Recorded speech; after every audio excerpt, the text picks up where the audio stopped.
하나님께서 우리에게 너희가 필요한 것이 있으면 기도하라 이렇게 말씀하시죠? 그래서 우리도 필요한 것이 있으면 하나님 앞에 기도를 합니다.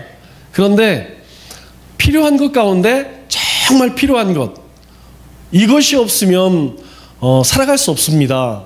이것이 없으면 제가 어떻게 견뎌낼 수가 없습니다 라고 할 때는 우리가 작정을 하고 기도를 하죠.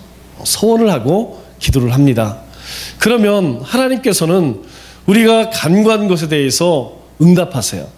왜 응답하시느냐? 그것이 하나님께서 우리에게 주신 약속입니다. 너희가 기도할 때 나는 듣고 응답하겠다. 그래서 모든 기도에는 응답이 있습니다.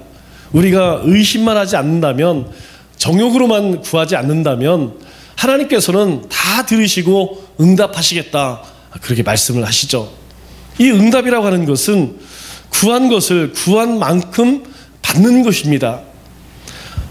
우리는 하나님께 기도하는 이유가 무엇이냐면 바로 응답을 받기 위해서 기도를 하죠. 그냥 기도하는 사람은 없을 거예요. 그냥 시간이 남아서 아니면 할 일이 없어서 기도하는 사람이 없겠죠. 우리가 기도한다는 것은 반드시 하나님이 주시는 그 은혜가, 축복이 있어야 하기 때문에 우리는 하나님께 기도를 합니다. 하지만 하나님은 어떨까요? 하나님께서는 우리가 부르짖는 기도에 응답하시기를 원할까요? 아니면 우리의 삶을 축복하시기를 원할까요? 아마 하나님께서는 우리의 기도에 응답하시는 것보다 우리의 삶에 축복하기를 원하실 거예요. 우리의 자녀들 한번 생각해 볼까요? 우리의 자녀들이, 부모는 모든 자녀들에게 우리가 가지고 있는 모든 것을 다 주고 싶어요. 정말 줄 수만 있다면 내가 가진 믿음, 그리고 내가 살아온 모든 경험들, 그리고 신앙의 어떤 진수들, 이런 것들을 다 주고 싶은 것이 부모의 마음이죠. 그런데 우리 자녀들이 그런 것들은 원하지 않고 우리 자녀들이 구하는 건 뭐죠? 신발 사게 돈 주세요, 가방 사게 돈 주세요, 또 친구 만나게 돈 주세요. 대부분 보면 그거예요. 부모님에게 요구하는 것은 다른 것들이 아니더라고요. 마치 부모가 자식에게 모든 걸 다 주고 싶은 것처럼 하나님께서도 마찬가지라는 거예요. 우리가 구하는 그 응답에만 하나님께서 주시는 것이 아니라 하나님이 가지고 있는 모든 것들을 하나님의 백성들에게 주고 싶은 것, 그것이 축복이에요. 축복은 구하는 것 이상으로 더 받는 것입니다. 축복은 구하지 않아도 주시는 것이 축복이라는 거예요. 하나님의 축복이라는 것은 우리가 구한 것, 그것에 하나님께서 덤으로줘서 주시는 것, 또 설사 우리가 구하지 못해도 우리의 삶에 있어야 할 것들은 하나님께서 알아서 더해주세요. 그래서 하나님의 백성들의 삶에는 반드시 이 축복이 넘쳐야 합니다. 이 축복은요, 사실 간단해요. 무엇이냐면 하나님과의 관계만 온전히 서 있으면, 하나님과의 소통만 된다면 이 축복은 저절로 우리에게 오는 거예요. 우리가 하나님 이런 복을 주십시오, 이게 필요합니다 라고 하지 않는다 할지라도 하나님과의 관계만 바르게 서 있으면 하나님께서는 때를 따라서, 필요에 따라서 우리의 있어야 할 것들을 그렇게 주신다는 거예요.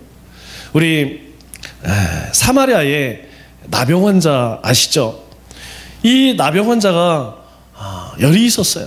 그런데 예수님의 말씀을 듣고 그들이 병고침을 받습니다. 그때 한 사람만 예수님께 돌아와 감사를 하죠. 그때 예수님께서 아홉은 어디 갔니? 그렇니?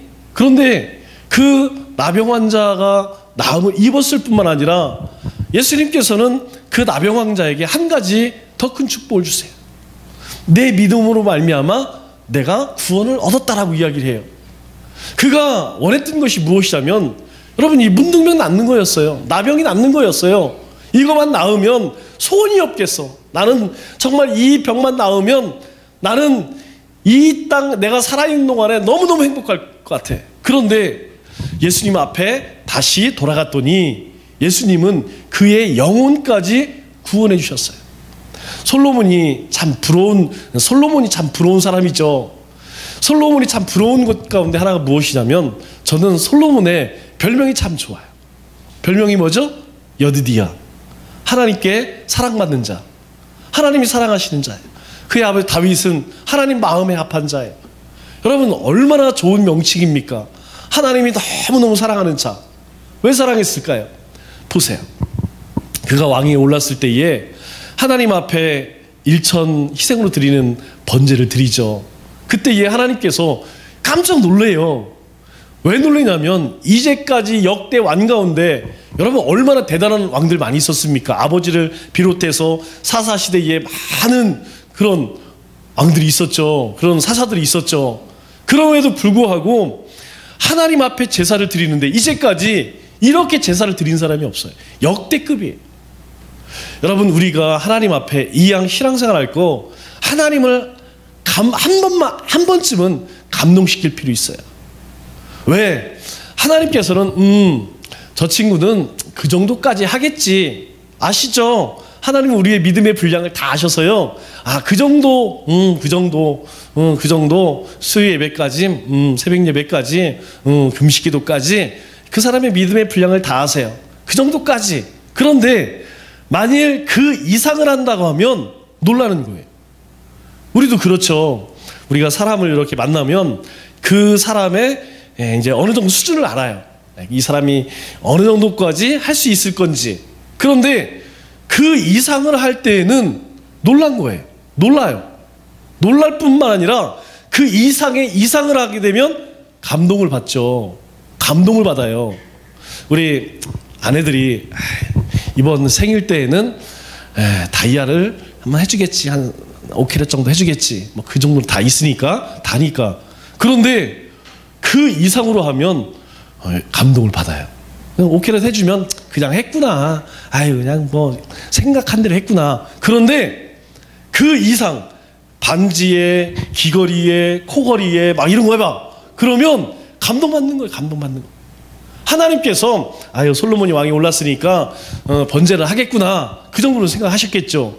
그런데 일천 희생으로 하나님께 번제 드릴 줄은 생각지도 못했어요. 여러분 한번 생각을 해보세요. 1000마리에 1000마리 일렬로 세워놓으면 아마 끝도 보이지 않을 거예요. 그러면 그 들어오는 족족 그 성전에서 어떻게 합니까? 계속 잡는 거예요. 각을 뜨는 거예요. 계속 각 떠서 태워드리고 끝나고 나면 또 계속 몇 날 며칠이 뭐 끝도 없겠죠. 하나님께서 그것을 보시고 너무너무 감동이 되어서 야, 너 필요한 것이 뭐야? 너가 필요하니? 그런데 그 대답이 놀랄 노짠 거예요. 보통은 강력한 군대 아니면 뭐 재물, 성공, 출세 이런 것을 요구하는데 솔로몬은 그런 거 필요 없어요. 하나님, 제가 왕이 됐는데 하나님 이 나라와 백성들을 잘 다스릴 수 있는 하나님 잘 경영할 수 있는 지혜를 주세요. 이 제사만 해도 하나님이 감동을 받았는데 그가 하나님께 구하는 것을 보니까 하나님께서 막 감당이 안 되는 거예요. 하나님이 너무너무 막 만족하시고 너무너무 기뻐서 어찌할 수가 없는 거예요. 그래서 하나님께서는요, 그래 내가 원하는 지혜를 줄게. 그런데 내가 금은 보아도 또 명예도 너에게 줄게. 부귀영화도 너에게 같이 줄게. 그래서 모든 왕 가운데에 부귀영화뿐만 아니라 모든 것을 다 누린 사람은요 솔로몬밖에 없어요. 하나님께서는 그래요. 하나님은 하나님의 백성들에게 우리가 구하는 그 응답뿐만 아니라 구하지 않은 것까지 더해서 하나님 주기를 원하신다는 거예요. 그런데 하나님의 백성들이 하나님의 축복을 받아야 할 하나님의 백성들이 하나님의 그 축복을 누리지 않고 만일 마귀의 권세 아래, 마귀의 저주 아래 살아간다면 여러분 누가 가장 가슴이 아플까요? 가장 마음이 아픈 것은 아마 하나님일 거예요. 우리의 자식이 결혼을 해서 또는 외지에 나가 사는데 들리는 소리가 요즘에 힘들다고 하더라. 요즘에 삐그덕거리고 잘 사니 못 사느니 여러분 그런 소리를 부모가 들을 때에 여러분 밥이 넘어가나요? 잠이 오나요? 안 와요. 밥을 먹어도 먹는 게 아니라니까요. 우리의 자식 가운데 어떤 문제가 생긴다고 하면 여러분 잠이 안 와요. 하나님도 마찬가지라는 거예요. 하나님께서는 이 세상을 지으시기 전 우리를 구원하시려고 그 아들을 세상에 보내셔서 십자가에서 죽게 하시고 그렇게 피값을 우리를 사셨는데 그 하나님의 백성이 신음을 하며 고통을 받으며 그렇게 마귀의 종이 되어 있다면 여러분 하나님의 마음이 어떨까요? 얼마나 아프겠어요? 여러분 마귀의 종, 마귀의 저주 아래 있는 것이 무엇입니까? 저는 이렇게 생각해요. 하는 일마다 안 돼. 여러분 저는 그리스도인들은 잘 되게 돼 있어요. 잘 됩니다. 우리가 하나님의 인도하심을 따라 살아가면 잘 되게 돼 있어요. 저는 여러분들에게도 늘 말씀드리지만 형통은요 막 로또가 맞고 내가 생각지도 못한 행운이 찾아오는 것이 저는 축복이라고 생각하지 않아요. 형통이라고 생각하지 않아요. 우리가 학교를 졸업하면 직장에 취직을 하고 취직하고 나면 결혼을 하고 결혼하면 자식을 낳고 여러분 그게 형통 아니에요? 그게 축복 아니에요? 저는 그것이 하나님이 우리의 삶에 함께하는 거라고 생각해요. 그런데 그게 잘 안 돼요. 문제가 있는 거 아니겠어요? 불평불만을 입에 달고 살아. 주님은 분명히 우리를 구원하셔서 우리의 입술에서 뭐 축복이 나오게 돼 있어요. 그런데 어찌 한 우물에서 쓴물과 단물이 나오느냐? 여러분 우리 입술 가운데 계속 불평과 불만, 원망이 나온다면 왜 그렇겠습니까? 그것은 이 악한 영에게 매여 있다는 거예요. 우리의 삶에 끊임없이 환난과 고난이 찾아와. 이것도 문제가 있는 거예요. 또 아무리 열심히 살아도 삶 가운데 기쁨이 없어. 매일 드는 것이 왜 죽고 싶어. 삶에 회의가 들어. 이것도 문제가 있는 거예요. 또 우리가 뭘 하긴 해야 하는데 뭘 할지를 몰라.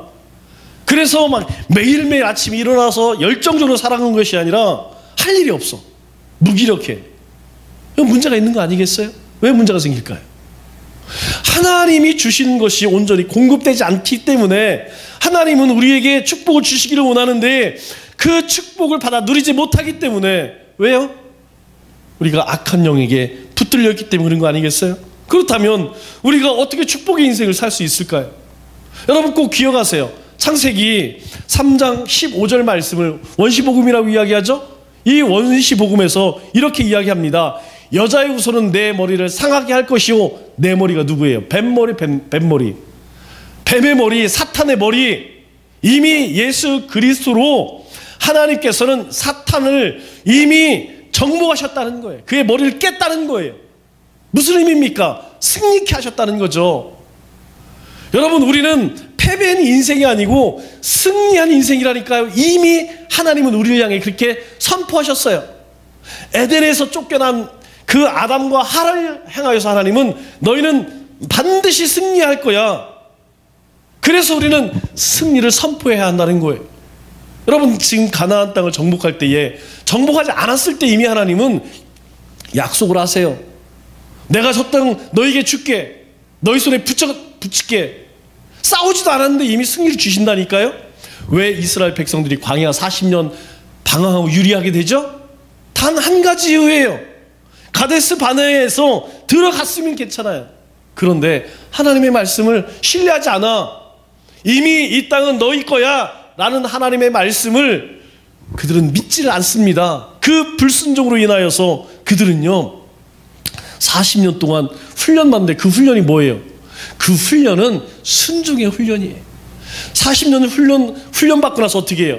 하나님이 동일하게 이야기합니다. 내가 저 땅을 너희 손에 붙일게. 그때 그들은 그 말씀을 붙들고 믿음으로 들어가게 되는 거예요.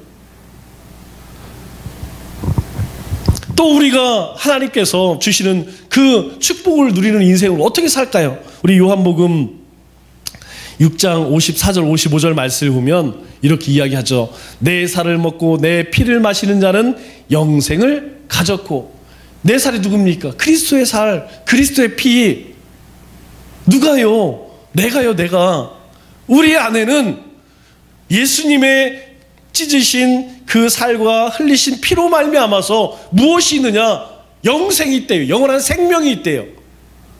여러분 우리는 영원한 생명이 있어요. 살아서는 그 하나님의 나라를 소망하며 하나님 주시는 축복을 누리고 하나님 주시는 기쁨을 누리고 죽어서는 그 나라 사는 거예요. 우리는 살아서도 하나님 때문에 행복한 사람이고 우리는 죽어서도 하나님과 함께 하기 때문에 행복한 거예요.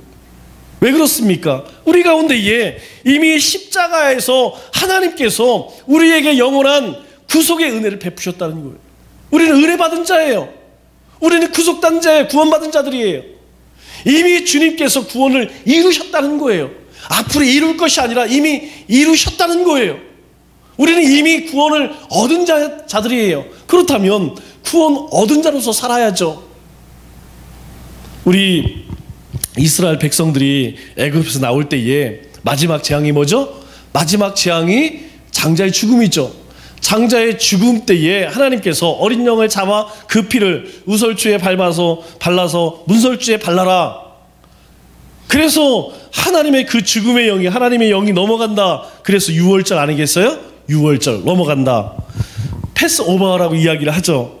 그때에 그 문설주에 피를 바르는 그 어린 양의 피가 누구를 상징합니까? 바로 그리스도예요. 왜 주님께서 살을 찢고 피를 흘리셨어요?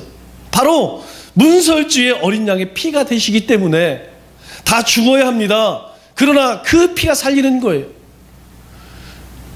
그 피로 우리를 씻으셨다는 거예요. 그 피로 우리를 바르셨다는 거예요. 그래서 우리는요, 세상의 악한 것들이, 세상의 저주가 우리 안에 들어올 수가 없는 거예요. 왜? 우리는 이미 그리스도의 피로 발라져 있는 사람들이기 때문에 악한 영들, 그것으로부터, 악한 영들의 그 공격으로부터, 유혹으로부터, 시험으로부터 이미 우리는 승리했다는 사실입니다. 왜 우리가 넘어지느냐? 이걸 몰라요. 이 신앙의 가장 기본적인 원리를 모르기 때문에 자빠지는 거예요. 이스라엘 백성들이 가나안을 향해 가죠. 그런데 참 이상해요. 왜 믿음의 조상들이 가나안을 향해 가려고 했을까? 여러분, 왜 믿음의 선조들이 가나안을 향해 가려고 했죠? 가장 큰 이유가 무엇이냐면 하나님의 언약이 있었어요. 여러분, 가나안은 하나님의 언약의 땅입니다. 하나님께서 하나님이 택한 자에게 내가 그 땅을 너에게 줄게, 그렇게 약속하셨어요. 그래서 그 언약을 받은 후손들은 하나같이 항상 어디를 향했느냐? 가나안 땅을 향했다는 거예요. 여러분, 요셉이 비록 애굽 땅에서 죽지만 그가 유언으로 남기는 것이 무엇이에요? 자녀들을 다 축복을 합니다. 그리고 나서 마지막 너희 후손이 언젠가 이 애굽에서 하나님의 약속의 땅으로 갈 때에 나를 반드시 데리고 가라. 자기의 뼈를 해골이라도 메고 올라가라. 그렇게 유언을 남겨요. 그래서 이후에 출애굽을 할 때에 이스라엘 백성들이 이 요셉의 뼈를 추려서 그 뼈를 메고 가나안 땅으로 들어가게 됩니다. 여러분, 이 가나안 땅은요, 그런 땅이에요. 내가 이 땅에 메시아를 보내겠다. 그리고 오셨습니다. 뿐만 아니라 내가 그 땅에 다시 오리라. 그래서 이 가나안 땅을 향하는 거예요. 이 시대에 우리가 가나안을 향하는 것이 무엇입니까? 바로 약속대로 이 땅에 주님을 보내셨고, 그리고 주님께서 약속대로 십자가를 지셨고, 그리고 약속대로 다시 우리에게 주님께서 오실 거예요. 그러면 그 가나안이 어디죠? 여러분, 그 가나안 땅이 어디입니까? 여러분, 그 가나안은 다른 곳이 아니에요. 바로 우리가 살고 있는 우리의 가정, 우리의 삶의 터전, 주님의 몸된 교회, 이곳이 바로 어느 곳이냐? 바로 가나안 땅이라는 거예요. 왜 그렇습니까? 여기에 하나님이 약속이 있는 거예요. 우리의 삶에, 우리의 가정의 삶의 터전에, 그리고 이 남청주 교회에 하나님의 약속이 있기 때문에 이곳이 가나안 땅이에요. 그래서 우리가 늘 향해야 할 곳이 어디냐? 바로 여기라는 거예요. 우리의 삶은요, 항상 이 가나안 땅을 지향하며 살아가는 인생이 우리의 인생이에요. 이스라엘 백성들에게 가나안 땅은 축복의 땅이었습니다. 하나님께서 자신들에게 주신 땅이라고 하는 믿음이 있었어요. 그래서 그들은 400년 동안 애굽에서 종살이 했지만 그 땅을 잊었나요? 아니에요. 그 땅은 400년 종살이 하는 가운데도 늘 소망했어요. 아, 우리 믿음의 조상 아브라함, 이삭, 야곱에게 하나님께서 이 땅을 주셨는데 우리는 언제 돌아갈고 언제 돌아갈고. 그들은 고통 가운데에서 하나님께 부르짖습니다. 하나님께서 그 소리를 들으세요. 하나님께서 그 울부짖는 소리를 듣고 견딜 수가 없어서 모세를 통하여 애굽에서 나오게 하시죠. 여러분, 왜 애굽에서 모세를 통해 이끌어내시죠? 바로 하나님이 그들에게 약속한 그 땅으로 자신의 백성들을 이끌고 들어가기 위해서, 그 땅 가운데에서 마음껏 하나님을 예배하고 찬양하기 위해서 그 애굽 땅에서 하나님께서 하나님의 주권적 역사로 이끌어내셨다는 거예요. 여러분, 우리가 이 땅 가운데 늘 그 약속을 바라봐야 할 것이 무엇이냐? 그 약속이 우리의 삶을 끌고 가는 거예요. 이스라엘 가운데에 그 약속의 땅이 있었기 때문에 하나님께서는 이스라엘 향하여서 놀라운 재앙을 내리고 하나님의 역사를 보여주시면서 그 백성들을 온 세상 가운데에 바로 선포하시는 거예요. 내 백성이다. 내 백성, 내가 약속한 땅으로 인도할 거다. 하나님께서 온 세상 가운데 보이시죠. 그들이 40년 동안 광야에서 어떤 일을 겪습니까? 여러분, 40년 동안 그들은요, 하나님께 연단을 받아요. 어떤 연단이요? 바로 어떻게 하나님 말씀에 순종하고 살 것인가. 만일 그들이 애굽 땅에 나와서 그대로 가나안 땅에 들어갔다면 그들은 다 무너졌을 거예요. 그런데 그들은 애굽 땅에 나오면서부터 가장 첫 번째 홍해에서 그들의 본 모습을 보입니다. 하나님께서요, 그들을 시내산으로 보내셔서 그들 가운데 언약을 맺습니다. 너희가 이 말씀만 지켜, 그럼 너희는 내 백성이야. 나는 너희 하나님 될 거야. 이 약속은 절대 깨지지 않을 거야. 하나님께서 이스라엘 백성들에게 아브라함, 이삭, 야곱에게 약속하셨던 그 언약을 모든 백성들과 같이 언약을 체결하세요. 모세가 죽은 후에 하나님께서는 여호수아를 지도자로 세우시죠. 그리고 그를 통해서 어떻습니까? 광야 40년 동안 그 순종의 훈련을 받은 이스라엘 백성들로 하여금 약속의 땅에 들어가게 하시죠. 7년의 전쟁을 거쳐서 승리하게 하시고 그 땅을 분배합니다. 이 분배의 원칙 무엇이라고 이야기했죠? 하나님이 세우신 엘리야살과 그리고 여호수아와 그리고 각 지파의 수령들, 그들을 통해서 제비를 뽑아요. 사람이 분배를 하는 것 같지만 하나님이 개입하신다는 거예요. 그래서 그 분배할 때에 이스라엘 백성들은 어떻게 했느냐? 이전처럼 전쟁을 할 때처럼 요단강을 건널 때처럼 광야 40년 때처럼 하나님의 명령대로 행하였다는 거예요. 분배할 때도 역시 하나님이 명령하신 대로 그 사람들을 통하여서 하나님이 말씀하신 대로 제비 뽑기를 통하여서 그렇게 얻었다는 거예요.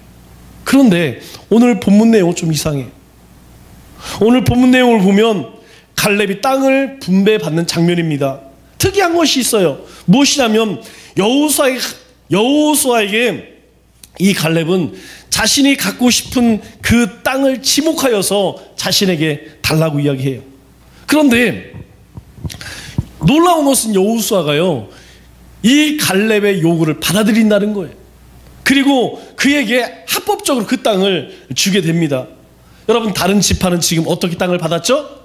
다 지파의 수령들, 그들이 나와서 제비를 뽑았어요. 그리고 그 제비 뽑은 대로 그렇게 땅을 얻었습니다. 그런데 갈렙은 자신이 갖고 싶은 그 땅을 나에게 주십시오. 어떻게 보면 굉장히 특권 아니에요? 더 놀라운 것은 무엇이냐면요, 이 갈렙이 나는 이 땅을 가져야겠습니다, 제비도 뽑지 않고 여호수아에게 요구할 때에 다른 지파는 어땠을까요? 성경 어디를 봐도요, 아니 갈렙에게만 그런 특혜를 주닌 이거 불법 아닙니까? 당연히 난리가 나야 되죠. 이스라엘 백성들이 어떤 사람들이에요. 그런데요, 어떤 지파도 이것에 아무도 이의를 제기하지 않아요. 갈렙이 여호수아에게 이 땅을 요구할 때에 다른 모든 지파들은 묵시적으로 그것을 다 지지했다는 거예요. 그리고 지도자 여호수아도 그것을 합당하게 여기고 이 갈렙에게 헤브론 산지를 기업으로 주게 됩니다. 그렇다면 헤브론 땅은 어떤 땅일까요? 여러분, 오늘 말씀을 보면 이 헤브론은 어떤 곳이냐? 아낙 자손이 살고 있는 땅이다라고 이야기해요. 이 아낙 자손은요, 이스라엘 가나안 땅에 살던 거민들 가운데에서 가장 강력한, 가장 강한 군대를 가지고 있는 자손이 누구냐? 아낙 자손이에요. 그래서 12정탐꾼 때에 12명의 정탐꾼이 가나안 땅을 들어갔다가 나와서 보고를 할 때 무엇이라고 보고해요? 우리가 저들 앞에 서니까 메뚜기만도 못합니다. 저들은 그냥 하나같이 다 거인들입니다. 건장합니다. 우리는 저들의 그냥 게임이 되지 않습니다. 손을 절레절레 흔들죠. 여러분, 그때 누구를 이야기합니까? 아낙 자손을 얘기해요. 그들이 누구를 보았느냐? 우리가 아낙 자손을 보니까 그들 앞에 우리는 정말 메뚜기 같습니다. 그들은 정말 장대합니다. 우리는 절대 그 땅에 들어갈 수 없습니다. 그 10명의 가슴을 녹아내리게 하는 것이 누구냐? 바로 아낙 자손이었다. 이 헤브론은 누가 살았느냐? 이 아낙 자손이 살고 있는 땅이었다는 거예요. 그래서요, 아직 이 땅은 정복하지 못했어요. 왜? 이 땅은 산 꼭대기에 있습니다. 산 위에 있어요. 산으로 올라가는 길이 아주 좁아요. 그래서 위에서 적은 그런 군대만 가져도 방어할 수 있어요. 더군다나 이 아낙 자손이 지키고 있는 헤브론 땅은요, 엄두가 안 나는 거예요. 이들은 나오질 않아요. 여러분, 우리 남북 전쟁할 때에 우리가 세심하게 읽었다면 남부 연합군의 수령이 뭐라고 이야기해요? 야, 각 니네 지파들은 다 모여. 싸울 수 있는 사람들 다 모여. 그래서 연합군을 이루어서 싸우죠. 북쪽 연합군들도 다 모여. 그래서 연합해서 싸우죠. 그때에 이 아낙 자손은 안 나와요. 우리는 여기만 딱 지키고 있으면 아무도 쳐들어오지 못하는데, 그래서 나왔던 사람들은 다 진멸을 당하죠. 그러나 아직 헤브론의 이 아낙 자손들은요, 나오지 않기 때문에 건장해요. 문제는 무엇이냐? 이곳을 점령하려 보니까 아득한 거예요. 야, 우리 힘으로는 여기 안 되겠다. 서로 미루는 거예요. 그래서 결국 이 헤브론 땅은 모든 지파들이 다 꺼려했고 끝내 정복하지 못했다는 거예요. 그러면 왜 갈렙은 이런 헤브론 땅을 요구했을까? 이것이 중요한 거예요. 왜 좋은 땅, 얼마든지 이인자로서 자신이 받고자 하는 땅, 오늘 말씀처럼 여호수아도 다 동의를 하고 다른 지파들도 아무 이기 제기를 하지 않아요. 그렇다면 좀 더 좋은 땅, 좀 더 풍요한 땅을 얼마든지 요구할 수 있는데 왜 하필 이 헤브론 땅을 요구했을까? 이게 중요한 거예요. 여러분, 갈렙에게 가장 중요한 것이 무엇입니까? 여러분, 갈렙의 삶 가운데 가장 중요한 것은 항상 하나님의 말씀이었어요. 어디서 증명되었죠? 바로 12 정탐꾼이 정탐하고 돌아와서 뭐라고 이야기해요? 10명은 우리 여기 절대 들어갈 수 없습니다 라고 할 때에 여호수아와 갈렙 두 사람은요, 자신이 이야기하지 않아요. 자신의 말을 하지 않아요. 우리 가서 보니까 그냥 싸울만 하더라, 아이고 견고한 섬, 이런 얘기 하지 않아요. 이 갈렙이 어떤 이야기 하냐면, 하나님이 우리에게 약속으로 주셨지 않느냐, 하나님께서 저들을 우리의 밥으로 주셨다고 하지 않느냐, 하나님께서 이미 우리에게 저들의 손에 붙였다고 말씀하지 않느냐, 하나님의 말씀이 있으니까 우리는 들어갈 수 있어, 저들은 우리의 밥이야, 이렇게 선포한 거예요. 다시 이야기해서 갈렙에게는 하나님의 말씀이 있었다는 거예요. 하나님의 약속이 있었다는 거예요. 어떤 약속입니까? 아브라함에게 창세기 15장에 보면 어떤 말씀을 하냐면, 하나님께서 이 땅을, 가나안 땅, 이 땅을 줄 때에 그 가나안의 7 족속이 나와요. 여러분 집에 가서 천천히 읽어보세요. 그 땅에 누구 지파에 누구 7 지파를 쫙 기록하면서 하나님께서 이곳을 주겠다라고 약속해요. 갈렙은요, 항상 약속을 붙들고 움직이는 사람이었어요. 신앙은 그런 거예요. 우리의 삶의 중심은 예수 그리스도, 우리의 삶의 우선은 기도, 우리의 삶의 표준은 말씀, 우리의 삶의 전부는 전도. 여러분 혹시 기억나세요? 이게 뭘까요? 뭔 소리일까요? 우리 교회의 핵심가치예요. 핵심가치. 우리가 어떻게 살 것이냐, 우리의 삶의 지표입니다. 여러분, 우리 교회에 요람 보시면 그 요람에 남청주 교회 성도의 지표, 그렇게 해서 주님 삶의 중심, 우선, 표준, 전부 이렇게 정했어요. 누가 그랬냐면 갈렙이 그랬다는 거예요. 갈렙은 항상 하나님의 약속의 말씀, 또 가나안 입성하기 전에 민수기 34장 말씀을 보면 하나님께서 그 땅에 대해서 또다시 말씀하세요. 내가 이 땅을 너희 조상들에게 약속했는데 그 땅을 너희들에게 주겠다라고 이야기합니다. 다른 사람들은 다 잊어버렸어요. 왜? 너무나 강력한 사람들이기 때문에 야, 여기 잘못 터들어갔다는 우리가 된통당했구나, 그냥 모르는 척하자, 그게 최선이야. 그런데요, 갈렙은 하나님의 말씀을 기억해.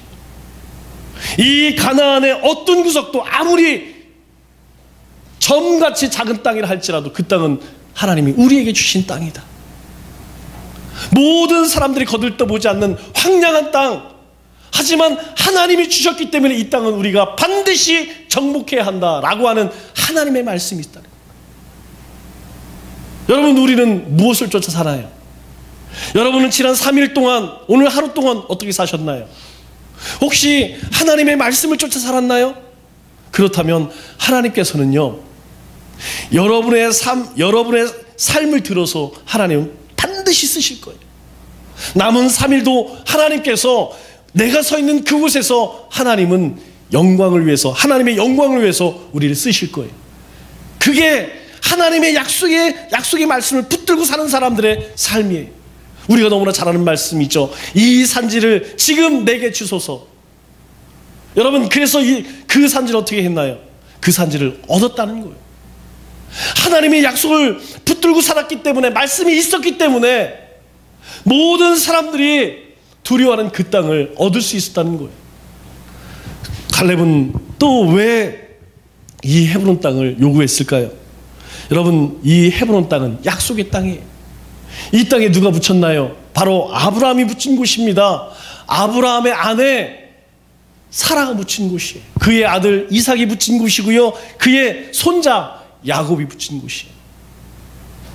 여러분, 아브라함과 이삭과 야곱이 하나님으로부터 무엇을 얻었나요? 많은 축복보다 더 큰 축복, 바로 약속의 축복을 받았어요. 하나님의 그 약속의 축복, 내가 너희의 후손을 저 바닷가의 모래알처럼 하늘의 별처럼 그렇게 축복하겠다. 그리고 너희가 애굽에 내려가지만 3, 4대 이후에 반드시 이 땅에 돌아올 것이다. 바로 그들이 어디에서? 이 헤브론 땅에서 하나님의 그 약속을 얻고 그 땅에 묻혔어요. 다른 사람들은 다 잊어버렸어요. 그리고 그것을 너무나 강력한 사람이 살았어요. 그러나 이 갈렙은 잊지 않았다는 거예요.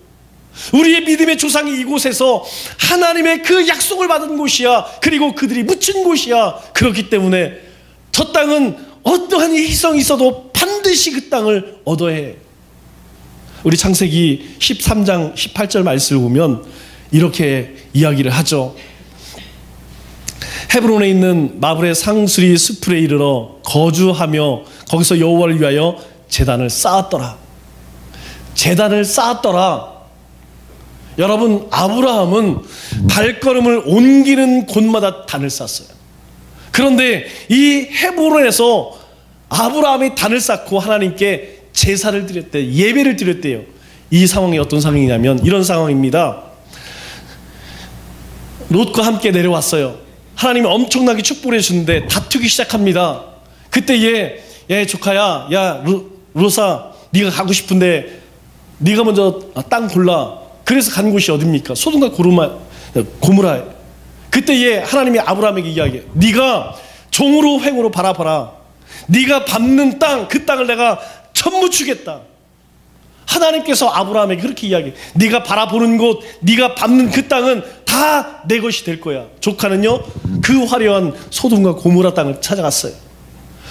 그런데 하나님께서 그렇게 먼저 선택하게 한 아브라함에게는 네가 바라보고 네가 밟은 그 땅은 내가 다 줄 거야.